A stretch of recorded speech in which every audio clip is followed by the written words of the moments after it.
તો ઉત્તર ગુજરાતના પાટણ જિલ્લામાં પણ અનેક વિસ્તારોમાં વરસાદ છે। સિદ્ધપુરમાં બપોર બાદ એકાએક વાતાવરણમાં પલટો આવ્યો। આકાશમાં કાળા ડિબાંગ વાદળો સાથે ધોધમાર વરસાદ પડ્યો। સિદ્ધપુર શહેર અને આસપાસના ગ્રામ્ય વિસ્તારોમાં ધોધમાર વરસાદના અહેવાલ છે।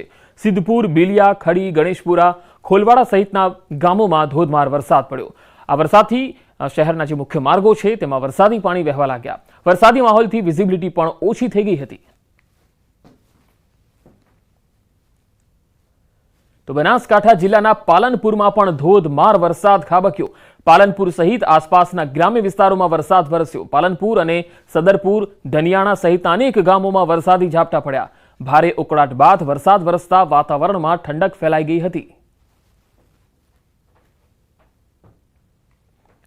તો બનાસકાંઠા જિલ્લાના અનેક વિસ્તારોમાં વરસાદ છે, ત્યારે સતત બીજા દિવસે વરસાદી માહોલ જિલ્લામાં છવાયેલો છે। સમીસાંજી બોર્ડર વિસ્તારના ગામડાઓમાં વરસાદનું આગમન થઈ ગયું છે। બાપલા, વાછોલ, કુંડી અને વક્તાપુરા જેવા ગામોમાં ધોધમાર વરસાદ પડ્યો। કેટલાક વિસ્તારોમાં તો ભારે પવન પણ ફૂંકાયો। અસહ્ય ઉકળાટ બાદ વરસાદની શરૂઆત થવાથી વાતાવરણમાં ઠંડક ફેલાઈ ગઈ છે। વરસાદના આગમનથી વહેલા વાવેતર કરેલા ખેડૂતોમાં ચિંતાનો માહોલ પણ જોવા મળી રહ્યો છે। તો અમદાવાદ બાદ ગાંધીનગર પંથકમાં પણ વરસાદી માહોલ છે। બાલવા ચોકડી પર ભારે વરસાદ વરસ્યો। ગાંધીનગરના બાલવા ચોકડીથી આવી રહ્યા છે આ દ્રશ્યો। વરસાદ વરસતા રસ્તાઓ પર પાણી વહેતા થયા। બપોર બાદ વરસાદ વરસવાથી વાતાવરણમાં ઠંડક ફેલાઈ ગઈ હતી। ગાંધીનગર જિલ્લાના અનેક ગ્રામ્ય વિસ્તારોમાં ધોધમાર વરસાદ પડ્યો હતો। વરસાદી ઝાપટાથી શહેરના નાગરિકોને બફારાથી રાહત મળી। હવે તાપીથી અહેવાલ આવી રહ્યા છે। ઉકાઈ ડેમમાં પાણીની આવક વધી છે। ઉકાઈ ડેમની જળસપાટી 344.13 ફૂટે પહોંચી ગઈ છે। ઉકાઈ ડેમના 22 પૈકી 10 દરવાજા ખોલવામાં આવ્યા છે। ડેમમાં હાલ 1,46,675 ક્યુસેક પાણીની આવક છે। ડેમમાંથી 1,24,762 ક્યુસેક પાણી તાપી નદીમાં છોડાઈ રહ્યું છે। નીચાણવાળા વિસ્તારોને સાવચેત કરી દેવાયા છે। ડેમની ભયજનક સપાટી 345 ફૂટ છે।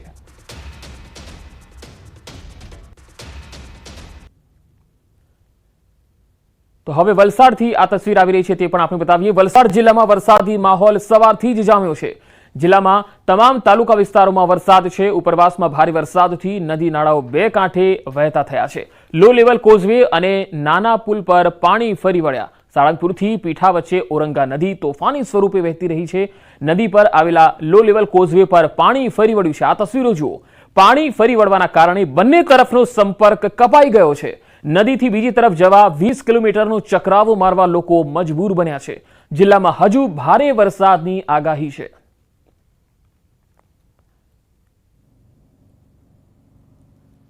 તો દક્ષિણ ગુજરાત બાદ છોટાઉદેપુરથી પણ આ તસવીર આવી રહી છે। છોટાઉદેપુરની જીવાદોરી સમાન ઓરસંગ નદી બે કાંઠે વહેતી થઈ છે। ઉપરવાસમાં વરસાદને લઈ નદીમાં પાણીની પુષ્કળ આવક થઈ રહી છે। બોડેલી નજીકથી ઓરસંગ નદી પરની પ્રોટેક્શન વોલ પાણીમાં ગરકાવ થઈ ગઈ છે।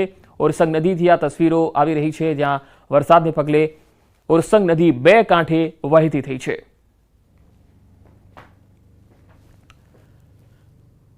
તો રાજકોટના ધોરાજીમાં ધોધમાર વરસાદ પડ્યો। ભારે વરસાદને કારણે નદીઓમાં ઘોડાપૂર આવ્યું છે। ધોરાજીની સફુરા નદી તોફાની બની ગઈ છે। સફુરા નદીનો કોઝવે પાણીમાં ગરકાવ થઈ ગયો છે। પંચનાથ મહાદેવ મંદિરથી ખેતરે જવાનો માર્ગ ડૂબ્યો છે। કોઝવે પરથી લોકોને પસાર ન થવા માટે તંત્રએ સાવચેતી પણ આપી છે।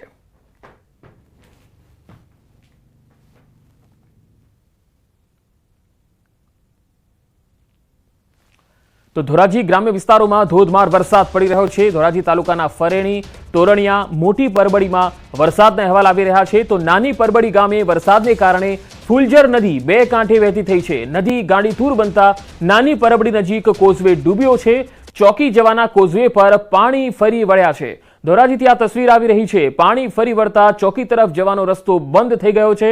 નાની પરબડીમાં બપોર બાદ ભારે વરસાદ પડ્યો છે। ધોરાજી તાલુકાના અનેક ગામોમાં ધોધમાર વરસાદ પડી રહ્યો છે। સફુરા નદી પણ બે કાંઠે વહેતી થઈ છે। ફરણી, તોરણિયા, મોટી પરબડી ગામોમાં વરસાદ।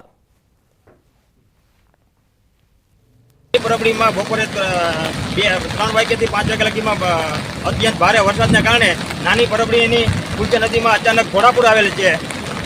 આપ જોઈ રહ્યા છો કે નાની પરબડી ચોકી જવાનો રસ્તો સંપૂર્ણપણે બંધ છે। નાની પરબડી ફુલજર નદી પર જે કોઝવે આવેલ છે એ કોઝવે કારણે પાણીમાં ગરકાવ છે। કોઝવે પર અત્યારે હાલમાં 3 થી 4 ફૂટ જેવું પાણી વહી રહ્યું છે।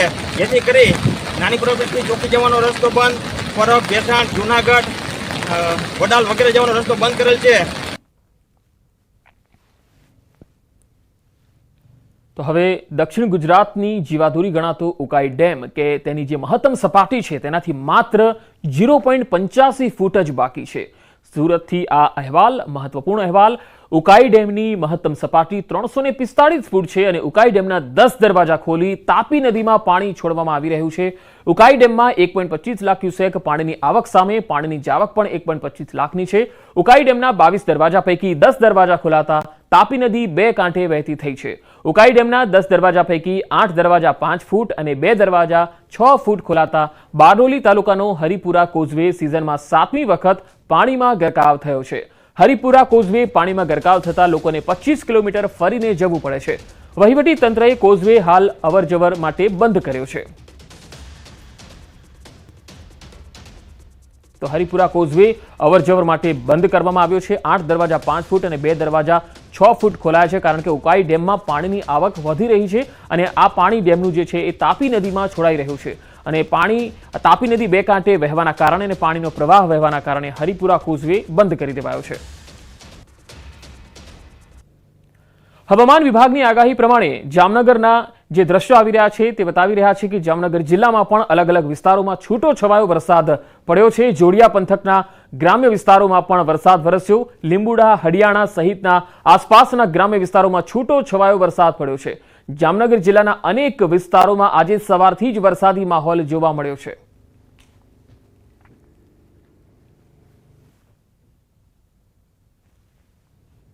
તો જામનગર જિલ્લામાં જોડિયા તાલુકો અને એના આસપાસના ગ્રામ્ય વિસ્તારોમાં ધોધમાર વરસાદના અહેવાલ.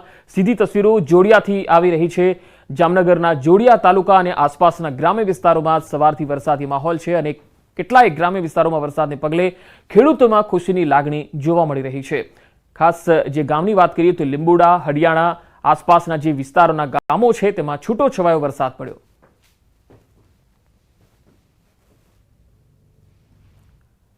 તો જૂનાગઢમાં પડેલા સાંવેલાધાર વરસાદના કારણે સર્વત્ર પાણી જ પાણી જોવા મળ્યું હતું. વહીવટી તંત્ર અને કોર્પોરેશનની ટીમો ભવનાથ વિસ્તારમાં પહોંચી હતી. કલેક્ટર અને મ્યુનિસિપલ કમિશનરે પણ સ્થળ નિરીક્ષણ કર્યું હતું. પાણી ભરાઈ જતા વાહન વ્યવહારને ડાયવર્ટ કરવામાં આવ્યો છે.